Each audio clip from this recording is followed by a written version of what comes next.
Tekashi 6ix9ine has been trying to end Lil Durk's career over a long-running beef. We all know the two haven't gotten along that well in the past, and today we're going to unpack everything about it. Keep watching to find out what 6ix9ine did to try to sabotage Lil Durk's career.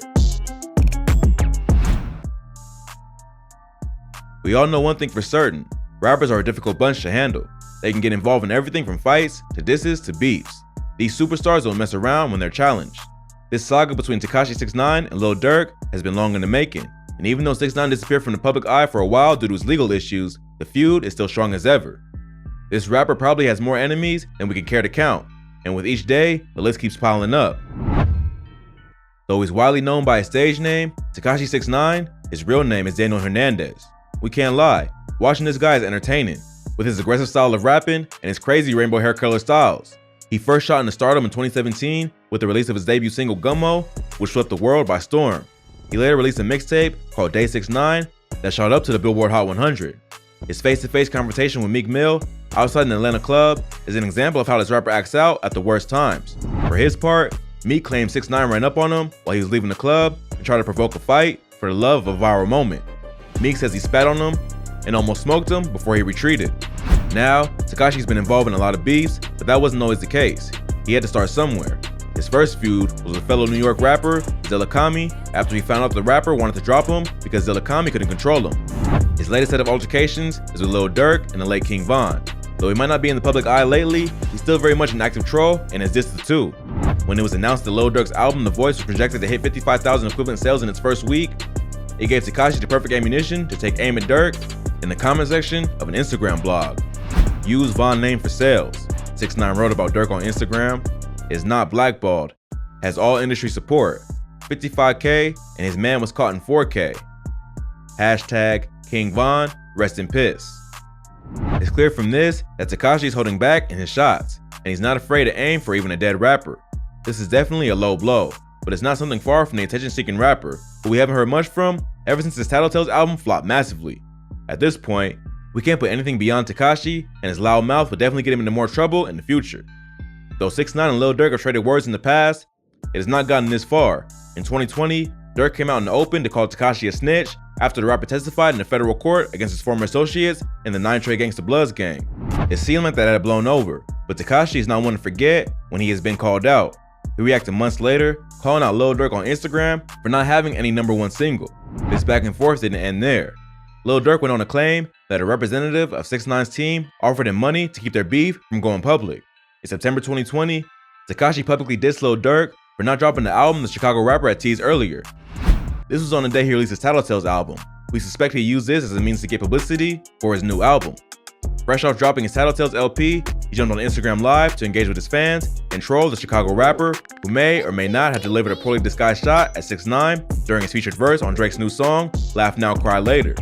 During part of the IG Live session, 6ix9ine kneels with another man and appears to vibe as he blasts Lil Durk's new song, The Voice. A few moments later, he raises the camera up to his face and disses Durk.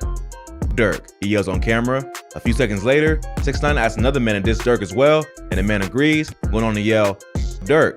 Around the same time that Tekashi popped out for an IG Live session, he also posted an Instagram story poking fun at Durk for not dropping an LP on the same day as him.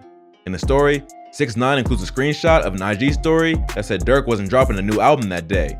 The caption on the photo provides the message, remember this goofy man said he want all the smoke? 6ix9ine wrote in one part of the story, leave the smoke to Nooski, hashtag Nooski Pack. The last sentence is a reference to OTF Nunu, Nooski, a Durk affiliate who was killed in Chicago back in 2014. Lil Durk is not the only artist that Tekashi has in his sights though. His beef with Lil Reese is still active and is showing no signs of slowing down. Shortly after going at it with 600 BREEZY, 6ix9ine got into another heated exchange with Lil Reese on Instagram Live. Footage of the broadcast shows the Brooklyn rapper defending his disparaging comments against the late King Von, whose death was seemingly referenced in Tekashi's new track, Zaza. The two were heard going back and forth before Lil Reese flashes his gun. 6ix9ine appeared unfazed and then questioned why Lil Reese didn't have that same energy when he was attacked back in 2019. Lil Reese's friend then hopped in to tell 6ix9ine he was too internet and too disrespectful. Of course, 6ix9ine refused to back down and questioned why they were so upset with him speaking on the dead when Von and Lil Durk had done the same to the late Tuka.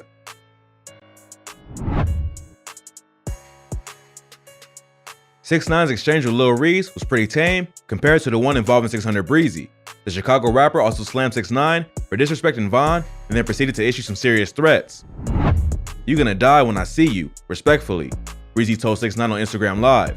"I'm not Meek, and you gotta move around with security cause you Real street rappers don't move with security guards. You gonna die. Your security guards better be strapped, all that." 6ix9ine's response? A verbal fire of homophobic slurs and sexually explicit insults. Though Chief Keef, who's a member of GBE, has come out to state that his crew was separate from Lil Durk's OTF crew, he's been associated with Lil Durk in the past. This may be the reason why he was targeted by Tekashi 6ix9ine associate Kuda B in the June 2018 shooting. Kuda B pled guilty to shooting Chief Keef openly in the Times Square, and there's cause to believe this was all orchestrated by Tekashi, who has openly shown his hate for Lil Durk and his associates. Kuda B also admitted in court that he took money from Tekashi in exchange for getting someone to shoot the rival gang member. Keef was shot at the back on the way back to his hotel. Fortunately, the rapper was unharmed. A video released by TMZ in November 2018 shows what appears to be 6ix9ine ordering a hit of Chief Keef's cousin, Tato. In the video, 6ix9ine asks Tato on FaceTime if he'll be with Keef during his time in New York City and claims that he's got a 30-pack, $30,000 bounty out on the rapper. On November 18, 2018, 6ix9ine and his associates were arrested on federal racketeering and firearms charges. His long-standing vendetta against other rappers has put him in trouble with the law time after time.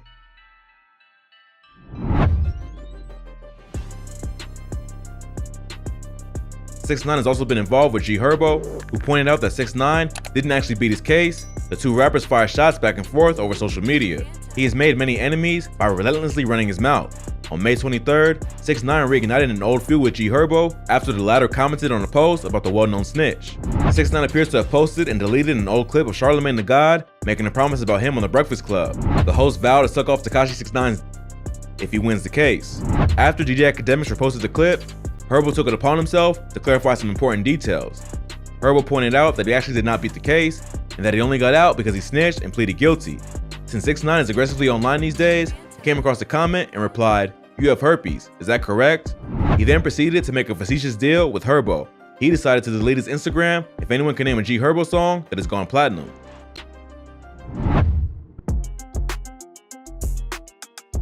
New York rapper Tekashi 6ix9ine and BLUEFACE really don't like each other right now.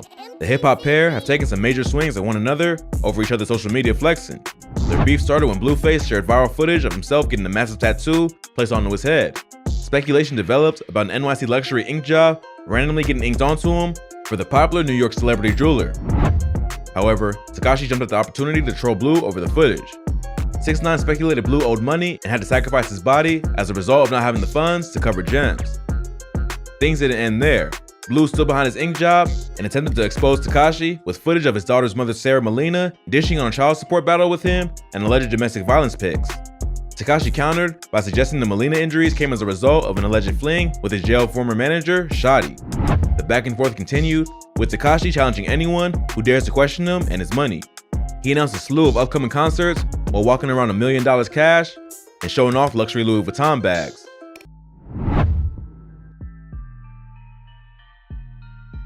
We don't think this troublemaker will get tired of running his mouth anytime soon, as Tekashi 6ix9ine has fixed his focus on Chicago rapper Lil Durk for months. It's only gotten uglier and uglier, and after King Von's death in November, 6ix9ine was seen laughing at the video of Durk appearing to find out the sad news of his friend King Von's murder. Lil Durk seemingly refused to entertain 6ix9ine's nonsense that time around, using cryptic messages that pertain to his constant trollery while asserting that he won't be jumping into internet beef. His latest post called 6ix9ine's antics into question, writing on Instagram, "If you from the streets, then you know the internet ain't nothing but lames behind names." While he doesn't call out the rapper by name, this could very likely be aimed at the returning star. Durk lost King Von last November as he was fatally shot in Atlanta, Georgia, and in July, he and India Royale were caught in a shootout when armed intruders attempted to break into their home. Through it all, comments about Durk sacrificing those around him have arisen, and seemingly at every turn, 6ix9ine is waiting to riddle Durk with insane comments about the friends and family members he's lost. No one knows just when all this would end, but if we were to take a wild guess, it surely wouldn't end anytime soon. Tekashi has crossed many lines that shouldn't be crossed in an attempt to floor his rival. He's even gone as far as taunting Lil Durk for the death of his brother, OTF D Thang, who was fatally shot. We all know Lil Durk is not one to forget a grudge, so let's see how this saga plays out. Till next time.